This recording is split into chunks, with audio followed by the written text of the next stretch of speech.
quite confused about this ethics issue or issues. So maybe you can just help me sort it out. So I don't think I maybe understand the facts here. So you said that you've never been subject to an ethics complaint before. Is that right? I said, to my knowledge, never been subject to an OPR complaint or any sort of formal complaint. A few seconds ago, you lied to Senator Hawley, didn't you?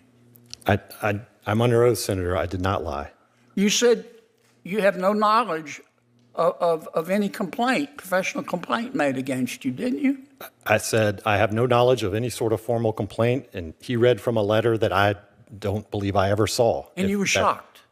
You never heard of that before. If there were a formal complaint, that, as I said, I had not known about that. Okay. You were amazed. I don't recall any of that. I recall this Mr. Weber's case. You have amnesia about it. Welcome back to Capitol Brawl. What you just saw, that wasn't a Netflix courtroom drama. It was your United States Senate in action. And if it felt familiar, that's because it was. Senator Josh Hawley went straight at the issue of ethics complaints. Senator John Kennedy zoomed out to the bigger picture. And the nominee, well, let's just say his memory had more holes in it than Swiss cheese. So let's break this down. Why does it matter? Because this isn't just about political theater. It's about whether the people enforcing the law can be trusted to tell the truth. Quite confused about this ethics issue or issues. So maybe you can just help me sort it out. So I don't think I maybe understand the facts here. So you said that you've never been subject to an ethics complaint before. Is that right? I said, to my knowledge, never been subject to an OPR complaint or any sort of formal complaint. Okay. I'm looking at a letter from May 16th, 2010 to the Office of Professional Responsibility that reads, this letter is a formal request that your office investigate matters pertaining to the fair dealing and, more important, honesty of Assistant United States Attorney Kevin Ritz. If that letter exists, Senator, I was unaware of it until just now. But you're aware of the issues surrounding the Von Rico Weber case, which is the subject of this letter asking for a formal investigation into you. You're aware of that? As I said, I do have some recollection of that matter. Oh, okay. So you were subject to a complaint. I have the letter right here. Let's just try to figure out what's going on in this case. I mean, this was a case involving a public defender who you got a plea agreement with, and then she asked to withdraw as counsel because she said you misrepresented the situation to her, and the court granted her motion to withdraw as counsel. That's pretty unusual, isn't it? I mean, what's happening here? She said that you told her that she relied on information about the nature of the crime, which was, she was told, was going to be a marijuana trafficking offense. And then when she got the PSR, it had a base offense level of 34 because the underlying offense was cocaine trafficking. So she had advised her client, based on your representations, here's what you're going to be likely subject to. They accepted the plea deal. She looks at the PSR, and it's something very different, she says, than what you told her. Now, this is a public defender now.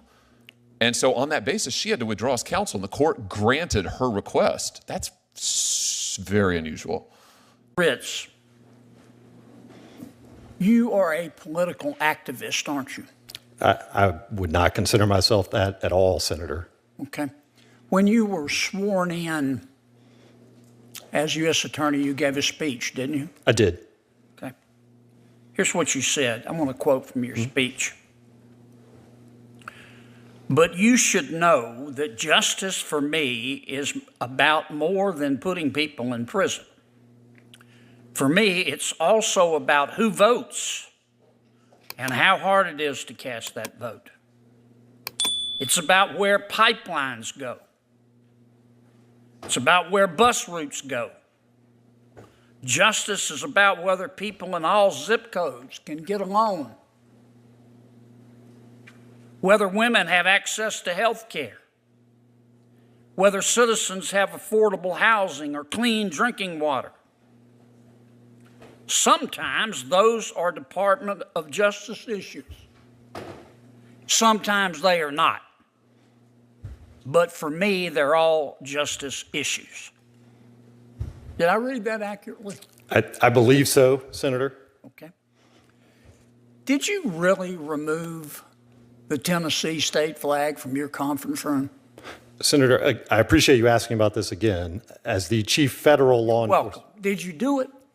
So I felt it was fundamentally inappropriate when I gave press conferences and similar statements to the public to indicate or suggest somehow that I spoke for the state, which I don't under our system of federalism. Are you embarrassed to be from Tennessee? Not at all, Senator. I am from Tennessee, grew up as a public school kid in Tennessee. But you were embarrassed to have the Tennessee flag. That's not it at all, Senator. Okay.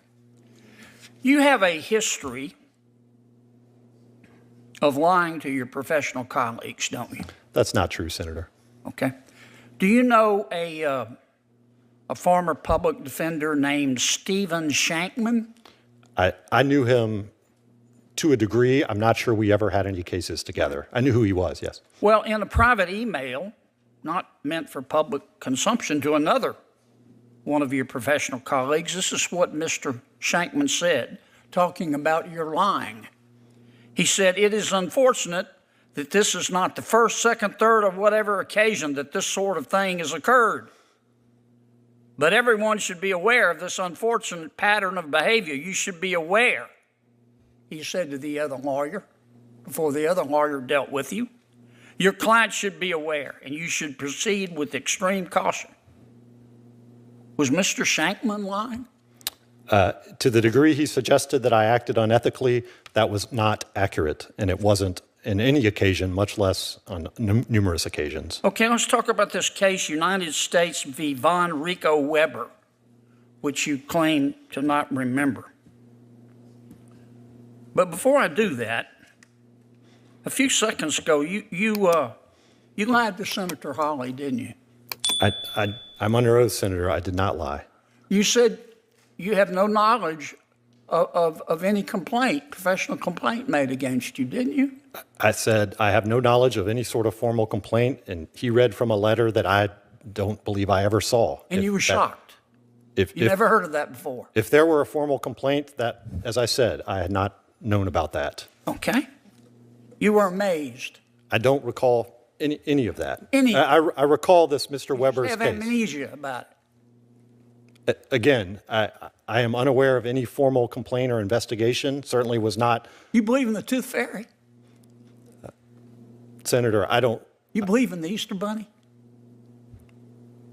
Now, in this case, United States v. Von Rico Weber, you lied to the defense counsel.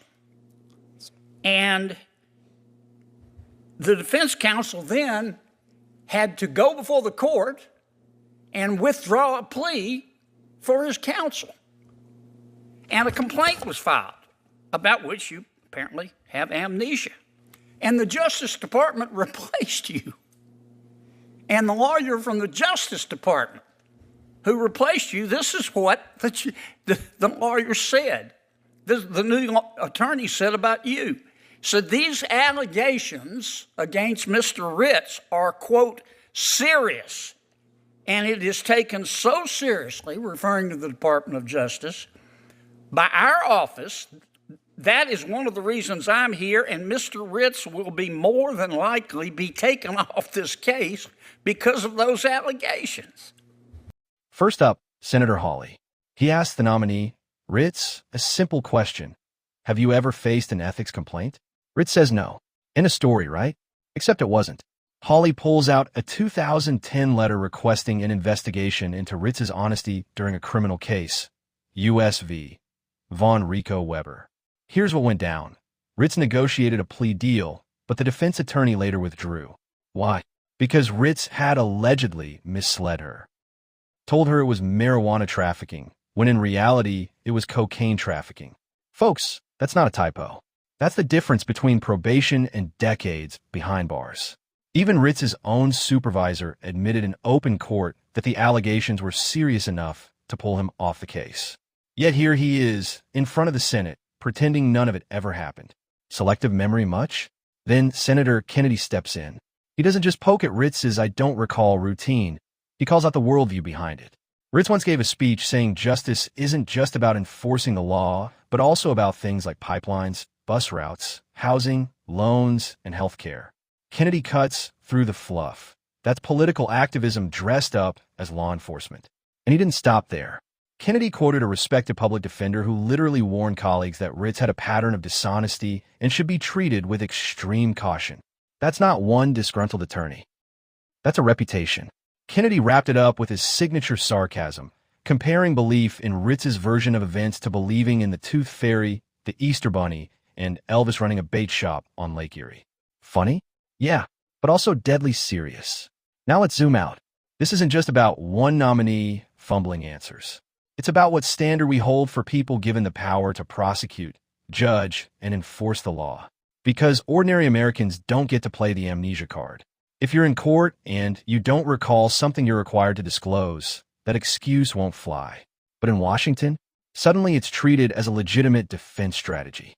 That's the double standard we're dealing with. And the danger goes beyond memory lapses. When justice gets redefined as pipelines and housing projects instead of statutes and evidence, it stops being blind. It becomes just another political weapon.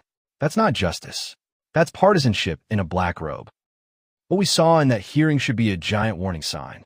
Senators uncovered glaring contradictions, and Ritz just brushed them off. If the Department of Justice wants to lecture Americans about fairness and accountability, it better start by cleaning its own house.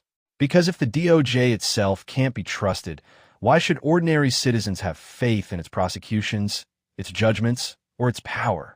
This matters because the rule of law is supposed to be the foundation of our republic. And foundations only hold if they're solid. Not if we carve out exceptions for the politically connected.